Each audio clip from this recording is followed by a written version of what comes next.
दोस्तों, हमारे चैनल में आपका स्वागत है। दोस्तों, जीवन में मौत एक ऐसी सच्चाई है जिसका हम सभी को सामना करना पड़ता है। कभी कभी हम अपने जीवन के समस्याओं में इतने उलझे होते हैं कि हम यह भूल जाते हैं कि यह जीवन हमसे कभी भी कुछ भी मांग सकता है। भूल जाते हैं कि कभी कभी चीजें हमारे नियंत्रण में नहीं होती। हम सोचते हैं कि मौत सिर्फ दूसरों के साथ होती है। लगता है जैसे हमारे चाहने वाले, हम जिन्हें दिल से प्यार करते हैं, वह हमेशा हमारे साथ रहेंगे, कभी नहीं जाएंगे। लेकिन ऐसा नहीं होता। यह एक गलतफहमी है। हम भी इससे बच नहीं सकते और दुर्भाग्यवश हमारे करीबी लोग भी इस सच से बच नहीं सकते। पर हम अपने किसी प्यारे को खोने के बारे में सोचकर डर जाते हैं। हम यह भूल जाते हैं कि हमारा भी ऐसा वक्त आ सकता है। यह हमें हैरान कर देता है क्योंकि हम समझते हैं कि सब कुछ ठीक है, लेकिन अचानक सब कुछ बदल जाता है। और जब हम किसी अपने करीबी इंसान को अचानक से बिना किसी चेतावनी के खो देते हैं, तो यह भ्रम हमें अक्सर भी भीतर से तोड़ देता है, हमें अंदर से खाली कर देता है। एक अचानक के धक्के जैसा होता है जिससे हम अंधेरे में चले जाते हैं। किसी को खोने का दुख सबके लिए अलग तौर पर होता है। जब हम किसी अपने को खोते हैं, तब हमें एहसास होता है कि वह हमारे लिए कितने महत्वपूर्ण थे। उनकी कही हुई बातें, उनके किए गए काम, उनकी हर छोटी से छोटी बात का हमें याद रहती है। लेकिन जब वे चले जाते हैं, तब हमें लगता है जैसे सब कुछ खत्म हो गया है। गौतम बुद्ध ने अपने सिद्धांतों में भी यही समझाया है। जैसे सुख और दुख जीवन का हिस्सा है, वैसे ही जन्म और मृत्यु भी जीवन का हिस्सा है।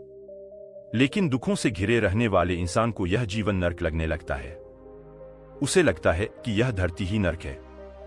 लेकिन हम यह नहीं समझ पाते कि सुख और दुख एक ही सिक्के के दो पहलू हैं। इस मुश्किल और दुख भरे समय में हमें यह याद रखना चाहिए कि मौत का सामना हर किसी को करना पड़ता है। हमें मौत को स्वीकार करना सीखना चाहिए और आसपास के लोगों के साथ मिलकर इस समस्या से बाहर निकलना चाहिए। यह हमारे लिए एक अवसर है अपनी जिंदगी के असली मतलब को समझने का। तो हम भी एक ऐसी ही कहानी के माध्यम से आपको इस सिक्के के दो पहलू समझाने की कोशिश करेंगे। दोस्तों, जिस तरह मैं अपनी कहानियों के माध्यम से दुनिया में मोटिवेशन फैलाता हूं और कोशिश करता हूं कि आपके जीवन में यह कहानियां काम आए, आपके एक लाइक से यह वीडियो उन लोगों तक पहुंच सकती है जो आप ही की तरह बुद्ध के उपदेश सुनना चाहते हैं।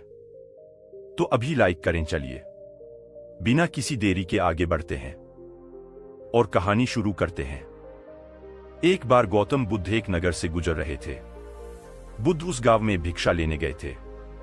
अपने शिष्यों के साथ गांव से भिक्षा लेकर वह अपने आश्रम की ओर निकल पड़ते हैं। तभी रास्ते में उन्होंने एक छोटे बच्चे को देखा जो अपने घर के आंगन में खेल रहा था और उसकी मां कुछ काम कर रही थी। तभी उस बच्चे की मां ने बुद्ध को देखा, उन्हें प्रणाम किया और फिर कहा, आप रुकिए, मैं आपके लिए कुछ लेकर आती हूं। बुद्ध ने उससे कहा, मेरा पात्र भरा हुआ है, मैं उतना ही लेता हूं जितना मेरे पात्र में आता है, इसलिए आज मैं कुछ नहीं ले सकता। मैं कल फिर आऊंगा, तुम मुझे कल दे देना। बुद्ध ने उस बच्चे के सर पर हाथ रखा और वहां से चले गए। अगले दिन बुद्ध फिर उसी स्त्री के पास आए। स्त्री बुद्ध को देखकर बेहद खुश हो गई और उन्हें एक पात्र में चावल भर कर देती है। बुद्ध ने यह उपहार स्वीकार किया और उस स्त्री को कहा, तुम्हारा धन्यवाद।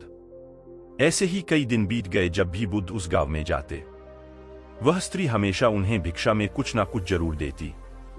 एक दिन जब बुद्ध उस स्त्री के पास भिक्षा लेने गए, तो उन्होंने देखा कि वह स्त्री अपने बेटे को हिलाकर जगाने की कोशिश कर रही है और फुट फुट कर रो रही थी। देखने से ऐसा लग रहा था कि बच्चा बेहोश हो गया है। बुद्ध ने स्त्री से पूछा, बेटी, यह क्या हुआ? तुम्हारा बेटा बेहोश क्यों हो गया? स्त्री ने बताया, गुरुदेव, मेरा बेटा कुछ दिनों से बीमार था, उसको तेज बुखार भी था। मैंने गांव के वैद्य को भी दिखाया और इलाज शुरू किया, लेकिन फिर भी मेरे बेटे की हालत ठीक नहीं हुई। अभी थोड़ी देर पहले मेरा बेटा चलते चलते तेज बुखार की वजह से बेहोश हो गया। बुद्ध ने लड़के का परीक्षण किया और समस्या को समझने के बाद बुद्ध ने उस स्त्री को कुछ जड़ी बूटी दी और कहा, इसे चावल के बीच दबाकर रख देना और अपने बच्चे को इसका रस निकाल कर पिलाना। इस तरह वह स्वस्थ बना रहेगा। स्त्री ने उस जड़ी बूटी को रख लिया और बुद्ध उसके बाद वहां से चले गए। 1 महीने बाद बुद्ध श्रावस्ती में जाकर वह लोगों को उन पीड़ाओं के बारे में उपदेश दे रहे थे जो सभी लोगों को प्रभावित कर रहे थे। तभी उस सभा में एक स्त्री अपने बच्चे को अपने गले से लगाए बुद्ध के पास पहुंची और बच्चे को बुद्ध के चरणों में रखकर बोली, हे बुद्ध, मौत क्या होती है, उसकी पीड़ा क्या होती है, यह आप मुझसे पूछो। मैं एक विधवा हूं और अब मेरा बेटा, मेरा पुत्र भी मुझे अब छोड़कर चला गया है। अपने बेटे की इतनी छोटी उम्र में मौत किसी मां को ना देखनी पड़े। मैंने आज तक बहुत दान किए, कभी किसी का बुरा नहीं चाहा, ना मैंने आज तक भगवान से कुछ मांगा, लेकिन अब मेरे इस बेटे को देखिए, वह अब ना तो रोता है ना हंसता है। क्या आपने मुझे नहीं पहचाना? बुद्ध ने उस बच्चे को अपनी गोद में उठाकर उस स्त्री से कहा, तुम्हारा पुत्र बहुत ही सुंदर है, मैंने तुम्हें कुछ जड़ी बूटियां दी थी, क्या तुमने उसे नहीं पिलाया? वह स्त्री बुद्ध के चरणों में गिरकर बोली, हे बुद्ध, मुझे माफ कर दें, वह जड़ी बूटियां मैंने फेंक दी थी, मैं आप पर विश्वास नहीं कर पाई। मुझे लगा कहीं वह जड़ी बूटियां मेरे पुत्र को हानि ना पहुंचा दे। गांव के कुछ लोग भी आपको पाखंडी और ढोंगी बताते थे। बुद्ध ने उस स्त्री को कहा कि क्या अब तुम्हें मुझ पर विश्वास है? स्त्री बोली, हां बुद्ध, मैं मेरे बेटे को ठीक करने के लिए हर जगह गई। तब किसी ने मुझसे कहा कि आप बुद्ध के पास जाओ, उस सब की समस्या को दूर कर तुम्हारी समस्या को भी जरूर दूर कर देंगे। हे बुद्ध, आप मेरे बेटे को कृपया करके जीवित कर दें। बुद्ध ने स्त्री से कहा, जैसे जीवन सत्य है वैसे ही मृत्यु भी सत्य है, उसे स्वीकार करना चाहिए। जीवन एक बहती हुई नदी की तरह है, यह आगे बढ़ता है और इसके पथ को कुछ भी नहीं रोक सकता। जिस तरह एक नदी समुद्र में जाके मिल जाती है, हमारी आत्मा को भी इस कुदरत में ही जाना है। स्त्री बोली, हे बुद्ध, आप मेरी वेदना नहीं समझ रहे हैं। मैं एक विधवा हूं, मेरे जीने का इकलौता सहारा मेरा पुत्र था और अब वह भी मुझे छोड़कर चला गया। अब मैं किसके सहारे जीऊंगी? मुझे ज्ञान के बड़े उपदेश नहीं चाहिए, मुझे केवल मेरा पुत्र चाहिए। क्या आप उसे जीवित नहीं कर सकते? क्या आप मुझ पर रहम नहीं करेंगे? बुद्ध बोले, ठीक है, मैं तुम्हारे बेटे को अवश्य जीवित कर दूंगा, लेकिन उसके लिए तुम्हें सबसे पहले मेरा एक काम करना होगा। तुम्हें जाकर किसी एक घर से मुट्ठी भर पीली सरसों के दाने लाने हैं। वो स्त्री कहती है, ठीक है बुद्ध, मैं अभी लेकर आती हूं। बुद्ध ने कहा, रुको, तुम्हें यह सरसों के दाने किसी ऐसे घर से लाने हैं जहां आज तक कोई मृत्यु ना हुई हो। उस स्त्री आंसू पोंछकर बोलती है, हे बुद्ध, मैं अभी लेकर आती हूं। वह अपने बेटे को लेकर दौड़ती हुई गांव की तरफ जाती है। वहां उसने एक घर का दरवाजा खटखटाया। गृहस्वामी बाहर आया। उस स्त्री ने उस गृहस्वामी से एक मुट्ठी पीली सरसों के दाने मांगे। उस स्वामी ने स्त्री को सरसों के दाने दे दिए। वह खुशी खुशी दाना लेकर जा रही थी कि तभी उसे याद आया कि बुद्ध ने ऐसे घर से दाने लाने के लिए कहा था जहां किसी की भी मृत्यु ना हुई हो। स्त्री ने गृहस्वामी से पूछा, क्या तुम्हारे घर में किसी की मृत्यु हुई है? स्वामी ने कहा, हाँ, कुछ दिन पहले मेरे पिता की मृत्यु हुई थी। स्त्री ने दान ने स्वामी को वापस कर किसी दूसरे घर पर जाने का फैसला किया। दूसरे घर में जाकर उस स्त्री ने फिर से सरसों के दाने मांगे और पूछा कि क्या तुम्हारे घर में किसी की मृत्यु हुई है? आदमी ने कहा कि हाँ, आज से 10 साल पहले मेरा पूरा परिवार बाढ़ में बह गया था, केवल मैं अकेला जीवित रह गया और अब मैं अकेले अपनी जिंदगी का बोझ उठा रहा हूं। उस स्त्री ने सोचा कि ऐसा घर कहां पर मिलेगा जहां पर किसी की मृत्यु ना हुई हो, लेकिन फिर भी उसने कोशिश जारी रखी। उस स्त्री ने हार नहीं मानी।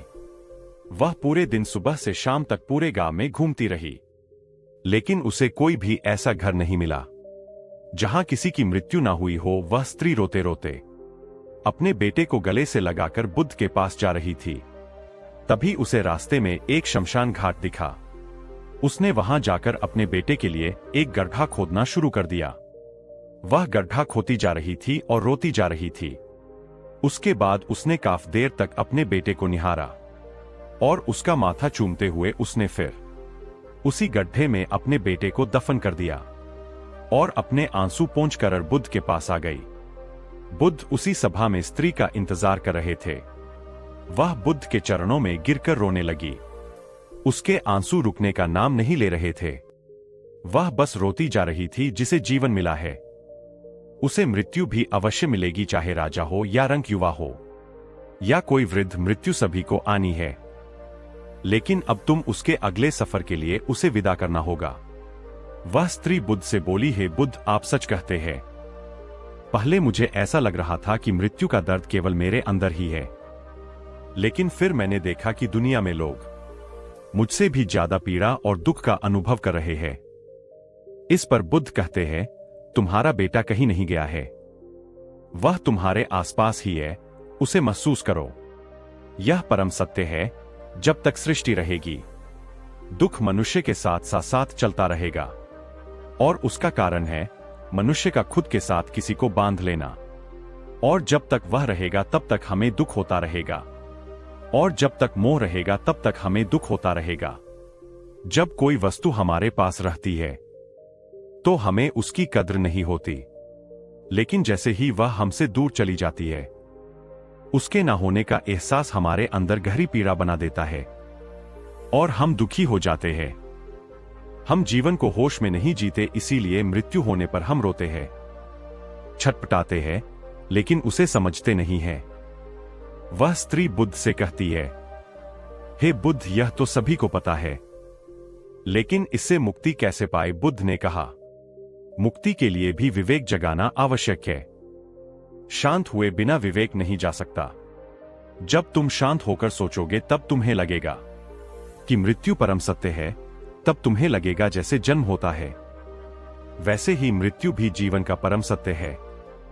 सुख और दुख दोनों को होश में देखने के बाद तुम्हें अनुभव होगा कि यह दोनों ही एक ही सिक्के के दो पहलू है। और जब तुम्हारा मन इस चेतना से भर जाएगा, तब तुम यह जान और समझ पाओगी कि जन्म और मृत्यु मिलन और वियोग नहीं है, एक ही होते हैं। वह स्त्री बुद्ध से बोली, यह बुद्ध, आपने मुझे एक नया रास्ता दिखाया है। मुझे अब तक मेरे पुत्र के जाने के बाद अपना जीवन व्यर्थ लग रहा था, लेकिन अब मुझे जीवन का मोल समझ आ गया है। जो रास्ता आपने मुझे दिखाया है, अब मैं उसी पर चलूंगी। दोस्तों, आपने आज के इस वीडियो से क्या सीखा, वह मुझे आप कमेंट में बता सकते हैं। इसी के साथ में उम्मीद है कि आपको आज की वीडियो पसंद आई होगी, तो इस वीडियो को उस इंसान को शेयर करें जिससे यह कहानी सुनने की जरूरत है, और उसी के ठीक बाद चैनल को सब्सक्राइब करें। तो चलिए फिर मिलते हैं ऐसी एक और नई वीडियो में एक नए मैसेज के साथ। तब तक के लिए अपना ख्याल रखें। धन्यवाद और नमो बुद्धाय।